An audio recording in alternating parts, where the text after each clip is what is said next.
ఒకసారి అంటే ఎన్టీఆర్ గారు అల్లరి గురించి చాలామంది చెప్పారు. చిన్నప్పుడు ఎంత అల్లరి చేస్తే చాలామంది చెప్పారు. బట్ మీరు సినిమా అంతా భరించారు గానీ, ఒక్కరోజు మాత్రం చాలా గట్టిగా అరిచేస్తే ఇంక నేను ఈ సినిమా చేయనని అలిగి కూర్చున్నాడంట. సందర్భం గుర్తుందా మీకది?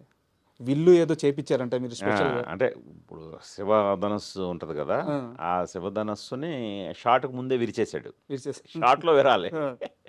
షాట్‌కి ముందే దాన్ని ప్రాక్టీస్ చేస్తూ హ్మ్. అంటే చాలా హైపర్ కిడ్. హ్మ్. హైపర్ యాక్టివ్ అతను. సో అసలు కుదురుగా కూర్చోడు. సో రాముడి క్యారెక్టర్ కాదు యాక్చువల్‌గా హనుమంతుడి క్యారెక్టర్ ఇవ్వాలి. అంత హుషారు. హ్మ్. ఒక చోట కూర్చోడు. మేము కంట్రోల్ చేసి కూర్చోబెట్టేవాళ్ళం. హ్మ్. సో ఆ ప్రాసెస్‌లో అందులో అందరూ పిల్లలు కదా! సో ఆ పిల్లలతోటి ఆడుతూ ఉండేవాడు. హ్మ్. ఆడుతూ ఇప్పుడు నేను నెక్స్ట్ చేయబోయే సీన్ ఆళ్ళ ముందు పెర్ఫార్మ్ చేశాడు. ఓకే. అది విరిగిపోయింది. అది విరిగిపోయేసరికి ఆల్టర్‌నేట్ లేదు. హ్మ్. ఇంకా ఆ రోజు షూటింగ్ ఉండదు. మీరేదో చాలా స్పెషల్‌గా చేపించుకున్నారంట దాని అంటే వరకు. నేనే కాదు ఎవడన్నా నేను ఆ ప్లేస్‌లో ఎవడున్నా సరే ఆ షాట్‌కి ఆ! అది కావాలి కదా! ఆ! ఆ! సో స్పెషల్‌గానే చేయిస్తాం. హ్మ్. సో ఆ స్పెషల్‌గా చేయించింది కాస్త విరిగిపోయింది. హ్మ్. ఇంక విరిగిపోతే ఆ సీన్ తీయలేం. హ్మ్. నాకు మామూలు ఇది అంటే అందరు పిల్లలు కదా! ప్రతిరోజు ఒక్కొక్క రోజు షూటింగ్ తొందరగా ముగిస్తే బావుంటది. హ్మ్. లేకపోతే ఆళ్ళతోటి అలా చెక్కుకుంటూ పోలేం కదా! Sir correct sir. సో, అది చాలా శ్రమతో కూడుకుంది. హ్మ్. ఆ రోజు పట్టుకు వాయించాను. వాయించారా? నువ్వు అసలు మామూలు ఇది కాదు. అంటే హ్మ్. అప్పుడు ఆళ్ళ మదర్ మెయిన్. సార్. ఆవిడ పెంపకమే. ఆవిడ అద్భుతంగా పెంచింది కుర్రాడిని. సార్. ఈరోజు ఎన్టీ రామారావు అనబడేవాడిని మనం అక్కడ చూస్తున్నాం ఆ స్థాయిలో అంటే వెనకాతల ఆళ్ళ మదర్ తీర్చిదిద్దిన విధానం. సార్. ఆ మదరు నేను తిడుతుంటే తను మదర్ దగ్గరికి వెళ్ళిపోయాడు. హ్మ్. మదర్ అలా గమ్మునే ఉంది తప్పితే నన్నేమి మీరు చిన్నపిల్లాడు కదా ఆడికి తెలియకుండా ఏదో ఇరిచేశారు హ్మ్. ఆ, ఎందుకు అంత తిడతారు అనలేదు.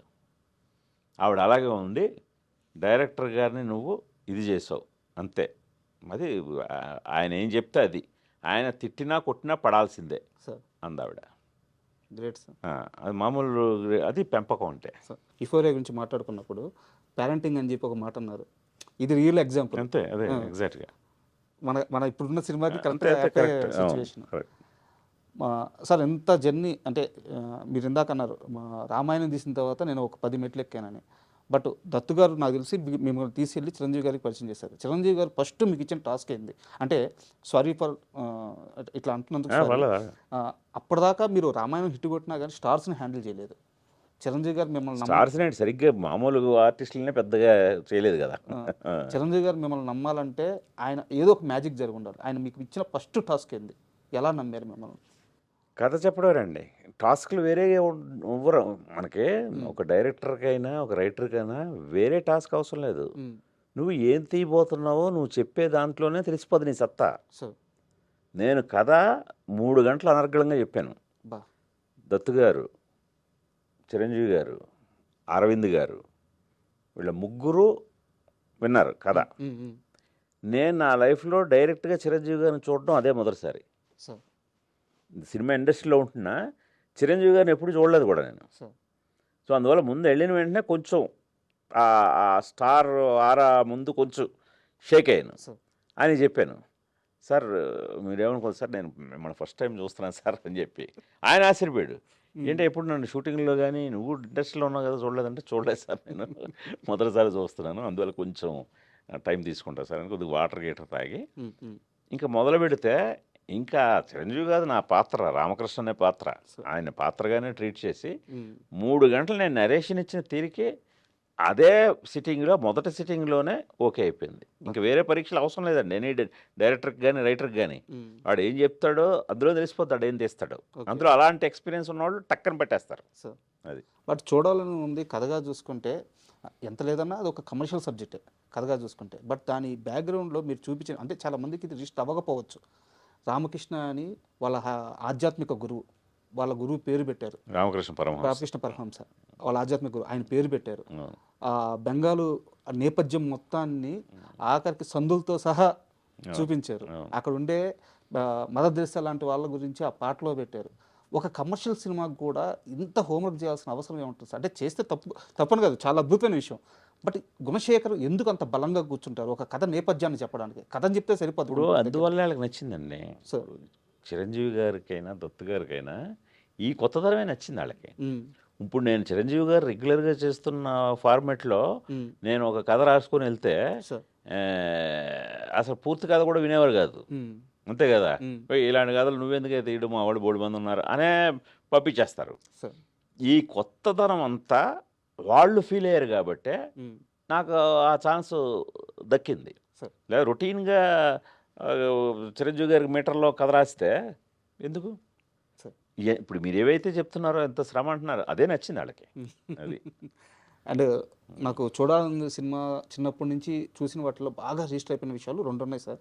ఆ సింబల్ ఏ సింబల్ అనే పాట ఉంటుంది కదా, దాంట్లో ఆ యానిమల్స్ అన్నీ అలా డ్యాన్స్ చేయడం ఒకటి. And second thing Prakash Raj గారు సార్. అంటే నా వయసు వల్ల నేను అంతకుముందు రిజిస్టర్ చేసుకొని ఉండకపోవచ్చు. నేను ఫస్ట్ టైం నాకు ప్రకాష్ రాజ్ గారు రిజిస్టర్ అయిన సినిమా చూడాలని ఉంది. ఆ తర్వాత చూసుకుంటే మీ ప్రతి సినిమాలో ఆల్మోస్ట్ ఆయన ఒక మంచి క్యారెక్టర్ చేస్తూనే వస్తున్నారనమాట. సో ఏంది ప్రకాష్ రాజ్ గారితో అంత అంత బాండింగ్ ఏంది మీది? అంటే ప్రత్యేకమైన నాకు బిహైండ్ ది స్క్రీన్ బాండింగ్ ఏం లేదండి, ఆన్ స్క్రీనే తప్పితే. ఉమ్, ఎందుకంటే నేను కరెక్ట్గా ప్రకాష్ రాజు కూడా ఆ టైంలో 1-6 సినిమా చేశాడు, 2 సినిమాలు ఎంతో సార్ చూడాలని ఉంది టైంకి. సార్ ఫస్ట్ టైం ప్రకాష్ రాజు కూడా ఒక పెద్ద హీరో సినిమాలో మెయిన్ విలన్ కరెక్ట్ రోల్. ఉమ్, సో అందుకని తను కూడా అప్పుడప్పుడే వస్తున్నాడు పైకి, ఉమ్, టు బి ప్రూవ్డ్ ఇంకా. అందుకని తనకున్న టాలెంట్ మొత్తం చూపించాడు, నేను అది వాడుకున్నాను. Hmm. అలా మాకు ఒక అసోసియేషన్ ఏర్పడింది. అంటే మనం ఒక క్యారెక్టర్ ఇస్తే ఉమ్, ఆ క్యారెక్టర్ని బాగా వర్కౌట్ చేస్తున్నాడు, ఉమ్, అది బాగా వర్కౌట్ అయ్యేలాగా జనరంజకంగా చేయగలుగుతున్నాడు, ఉమ్, అది ఆల్వేజ్ మనకు ప్లస్సే కదా. ఉమ్. సో అందుకని ఇంకా అక్కడి నుంచి ఆల్మోస్ట్ నా 1-2 సినిమాల్లో ప్రకాష్ రాజు ఉండడు తప్ప అవును, అన్ని మనోహరం సినిమాల్లో ఉంటాడు. మనోహరంలో చాలా అద్భుతమైన రోల్. ఉమ్, ఇంకా ఒక్కడి గురించి చెప్పాల్సిన అవసరం ఉమ్, లేదు. ఉమ్, ఉమ్. తర్వాత అర్జున్. అర్జున్, సో ఇట్లా సైనికుడు, మృగరాజు, మృగరాజు, ఇలా ప్రతి సినిమాలో ఆయనకంటూ ఉంటాడు. ఒక మంచి క్యారెక్టర్ మీరు ఈవెన్ తీసుకొచ్చారు. శాకుంతలంలో బోట్ అవును, మ్యాన్. అవును. సో అందుకని అడిగాను సార్. అది శివదేవి పాత్ర రుద్రమదేవి. సార్. సో అందువల్ల ఈ అసోసియేషన్ చాలా లాంగ్ కెరీర్ స్టార్ట్ నుంచి అప్పటి నుంచి ఎందుకంటే వస్తుంది. చాలా మంచి యాక్టర్ అండి ప్రకాష్ రాజు. మనం ఏదైనా క్యారెక్టర్ ఇస్తే అది చాలా బాగా ఒక 10 ఎన్హాన్స్ చేస్తాడు. బట్ ఎప్పుడు ప్రకాష్ రాజ్ గారితో మీకు సమస్యలు రాలేదా? ఎందుకు వస్తాయి సమస్యలు మనకి? నేను ఎంతవరకు పెట్టుకోవాలో అంతవరకు పెట్టుకుంటాను. నేను సినిమా వరకు పెట్టుకుంటాను.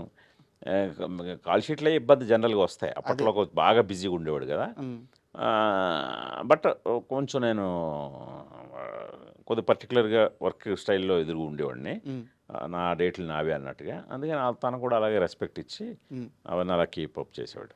అండ్ చూడాలని ఉంది క్లైమాక్స్లో పాట ఉంటుంది, ఓ మారియా ఓ మారియా అని చెప్పేసి.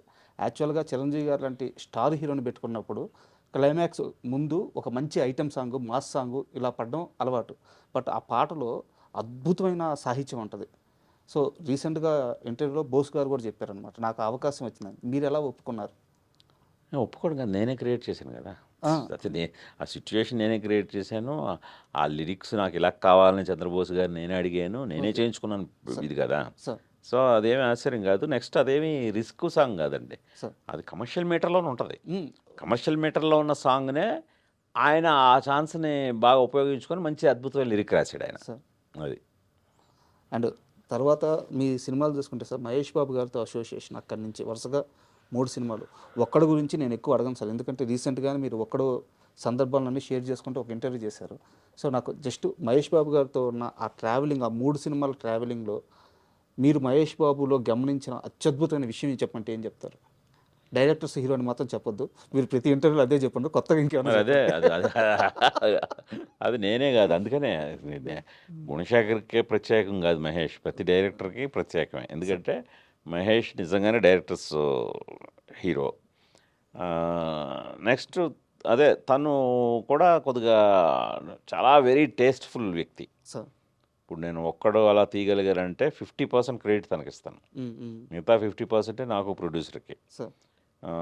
సో చాలా కొత్త థాట్స్ తీయడానికి ఆయన కారణమయ్యాడు. సార్.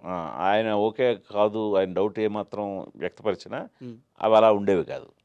సో అందుకని మహేష్ అనబడేవాడు డైరెక్టర్స్ ఆర్టిస్ట్.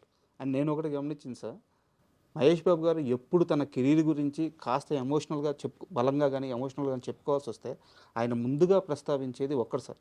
ఒక్కడు లేకపోతే నా కెరీరు అంటే ఈ స్థాయిలో లేదు, ప్రతి స్టేజ్ మీద ప్రతి సందర్భంలో చెప్పుకుంటూ వస్తున్నారు అన్నమాట. సో అట్లా అవి విన్నప్పుడు మీకు ఎలా అనిపిస్తుంది? అంటే ప్రత్యేకంగా దానికి నేనేదో క్రెడిట్ తీసుకోవాలని అయితే అనిపించదు కానీ సార్. ఒక్కడు అనేది నిజంగా తను ఆ రోజు నన్ను నమ్మబట్టి వచ్చింది. హ్మ్. అంటే అంతకుముందే మృగరాజ్ అనే పెద్ద ఫ్లాప్లో ఉన్నాను. హ్మ్. ప్రొడ్యూసర్ కూడా దేవిపుత్రుడు అనే ఫ్లాప్లో ఉన్నాడు. సార్. సో అతను కథను నమ్మిన విధానానికి హ్మ్. ఆయన మా ఫెయిల్యూర్స్ని చూడలేదు, హ్మ్. అసలు లెక్కే లేదు. ఈ కథని ఇతను అద్భుతంగా తీయగలడు, ఆయన అద్భుతంగా నిర్మించగలడు, సార్. వీళ్ళిద్దరూ కరెక్ట్ సార్. అని మమ్మల్ని పూర్తిగా నమ్మాడు. సార్. అది నిజంగా ఆ గట్స్ మాత్రం హ్యాట్స్ ఆఫ్. ఎందుకంటే అది చాలామంది మీకు ప్రీవియస్ ఫిల్మ్ ఫెయిల్ అయ్యేసరికి లెక్కలు మారిపోతాయి. సార్. అలా లెక్కలు మార్చే వ్యక్తి కాదు మహేష్. హ్మ్. అది and Arjun cinema sir. Arjun cinema మీద నాకు ఒకటే ఒక క్వశ్చన్. హీరో పేరు చెప్పకుండా లాస్ట్ ఇంతకీ మీకు నా పేరు చెప్పలేదు కదా, నా పేరు అర్జున్ అని చెప్పి సినిమా అయిపోద్ది సార్. అప్పుడు చెప్తాడు లాస్ట్ డైలాగ్ అదే. అవును. ఎందుకు అలాంటి ఒక స్క్రీన్ ప్లే రాసుకున్నారు? అంటే నాకు హీరో క్యారెక్టర్ మీద టైటిల్ పెట్టాం అర్జున్ అని. సార్. సో ఆ అర్జున్ ఎలాంటోడో ఆడియన్స్కి చెప్పిన తర్వాత అతను పరిచయం చేసుకుంటే బాగుంటుంది అనిపించింది నాకు. హ్మ్. అందుకని మీ సినిమాలో అర్జున్ అనబడేవాడు ఎలా అంటాడు, ఏంటి అతని బాండేజ్ ఎలా ఉంటుంది ఫ్యామిలీతో, కానీ అతని ప్రవర్తన ఎలా ఉంటుంది, అతను ఏమి సాధించాడు, ఇవన్నీ అతని గురించి మొత్తం చెప్పాక ఇంతకీ నా పేరు చెప్పనే లేదు కదా, అర్జున్ నా పేరు అంటాడు. సార్. అదొక శైలి. హ్మ్. అది అప్పుడు అదే చాలా చిన్న వయసు సార్, చాలా కొత్తగా అనిపించింది. అదే. అండ్ నాకు మీరు తీసిన సినిమాలో నేను చూడంగానే ఫస్ట్ టైం గట్టిగా అపోజ్ చేసుకున్న పాయింట్ సైనికుడు సార్. అంటే మహేష్ బాబు గారు లాంటి ఒక స్టార్ హీరోకి ఈయన హీరోయిన్ని పెట్టలేదు, విలన్కి హీరోయిన్ని పెట్టారు. గుణశేఖర్ గారు ఇంత మంచి కథలు చెప్తారు కదా, ఈయనకి ఎందుకు ఈ పాయింట్ రాలేదని చిన్న వయసులో అనిపించింది సార్. ఈరోజు మీ ముందు ఓపెన్గా చెప్తున్నాను. అవును. ఎందుకు అట్లాంటి ఒక డేరింగ్ డిసిషన్ తీసుకున్నారు? అంటే అదే కొత్తదనం అనుకున్నాం అప్పుడు ఆ రోజున. అసలు ఆ అమ్మాయి దృష్టిలో ప్రకాష్ అదే పప్పు యాదవ్ ఇర్ఫాన్ ఖాన్ హీరో, మహేష్ బాబు విలను అమ్మాయి దృష్టిలో. అది కొత్తగా ఫీల్ అయ్యాం ఆ రోజు. కొత్తగా ఫీల్ అయ్యి అది చెప్పడం జరిగింది అంతే. బట్ మహేష్ గారు చెప్పగానే ఒప్పుకున్నారా? చాలా ఎక్సైట్ అయ్యాడు. మహేష్ ఎప్పుడు కొత్త ఐడియాలు చెప్పినా చాలా ఎక్సైట్ అవుతాడు. అవి ఒక్కోసారి వర్కౌట్ అవుతాం, ఇంకోసారి అవ్వ, అంతేగాని బాగా ఎక్సైట్ అయ్యే చేసాం అది. నాకు అంటే ఇది క్వశ్చన్ కాదు సార్, నా ఎక్స్పీరియన్స్. సైనికుడు సినిమాలో క్లైమాక్స్లో అంటే సైనికుడు అనగానే అందరూ ఆ బ్రిడ్జ్ షాటు చాలా అద్భుతమైన షాట్స్ ఉన్నాయి, అన్నీ అవి చెప్తారు. బట్ నాకు ఇష్టమయ్యి సినిమా పరంగా ఇష్టమే సార్. ఇందాక చెప్పిన కమర్షియల్ పాయింట్ పరంగా వ్యతిరేకిస్తాను కానీ, బట్ క్లైమాక్స్లో టీవీలో కనిపిస్తూ మహేష్ బాబు గారు కొన్ని డైలాగులు చెప్తారు.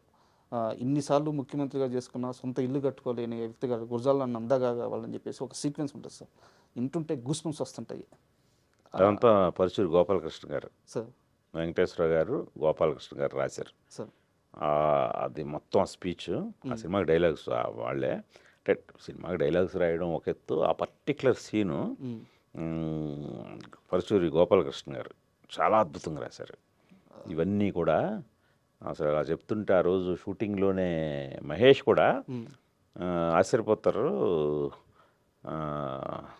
మన్నాడు షూటింగు జనరల్గా చాలా ఎక్కువ డైలాగులు ఉన్నాయి కదా అని నేను, బాబు ఒకసారి డైలాగ్ పేపర్ చూస్తారు, జనరల్గా చూడతాను. సెట్కి వచ్చిన తర్వాత చూసి, ఎందుకంటే ఎప్పుడు ఫుల్ ఆల్రెడీ బాగా డైరెక్టర్లు అతనికి ఎక్కించేసి ఉంటారు క్యారెక్టర్. సో అలాగే మెమరీ పవర్ కృష్ణ గారి లాగే తనకి ఒకసారి సీన్ పేపర్ చూసుకున్నాడంటే వచ్చేస్తుంది. కానీ నేనే ఈ చాలా ఆయన దాదాపు 4-5 పేజీలు ఉంటుంది అది డైలాగు. సో అవి చాలా బాగున్నాయి వేరే. గోపాలకృష్ణ గారు అద్భుతం